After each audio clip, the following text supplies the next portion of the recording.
சபாவில் வெள்ளம் ஏற்படக்கூடிய பகுதிகளில் வசிக்கும் மக்கள் தங்கள் குடும்பங்களின் பாதுகாப்பை உறுதி செய்ய எச்சரிக்கையாக இருக்க வேண்டும் என்றும் வெளியேற்ற உத்தரவுகளை உடனடியாக பின்பற்ற வேண்டும் என்றும் பிரதமர் டத்தோஸ்ரீ அன்வார் இப்ராஹிம் கேட்டுக்கொண்டார்.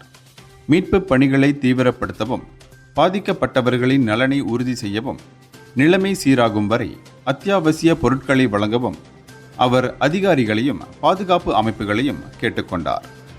சபா மாநிலத்தில் வெள்ளம் மோசமடைந்து வருவதால் பனாம்பாங் போஃபோர்ட் பகுதிகளில் 400க்கும் மேற்பட்டோர் தங்கள் வீடுகளை விட்டு வெளியேறியுள்ளனர். இந்த செய்தி எனக்கு மிகுந்த வருத்தத்தை அளிக்கிறது. உங்களுக்கு எனது பிரார்த்தனைகள் என்று அன்வார் இன்று தனது முகநூல் பதிவில் தெரிவித்துள்ளார்.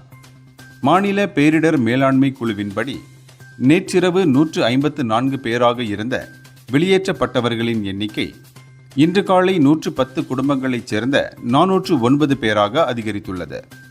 பனாம்பாங்கில் 56 குடும்பங்களைச் சேர்ந்த 255 பேர் வெளியேற்றப்பட்டனர். மேலும் போஃபோர்ட் பகுதியில் 54 குடும்பங்களைச் சேர்ந்த 154 பேர் நிவாரண மையங்களுக்கு மாற்றப்பட்டுள்ளனர். மாநிலத்தில் பல பகுதிகளில் மழை தொடர்ந்து பெய்து வருவதால் பாதிக்கப்பட்டவர்களுக்கு தற்காலிக தங்குமிடங்கள் திறக்கப்பட்டுள்ளன. இந்தியர்களின் இதய குரல் மக்களோசை.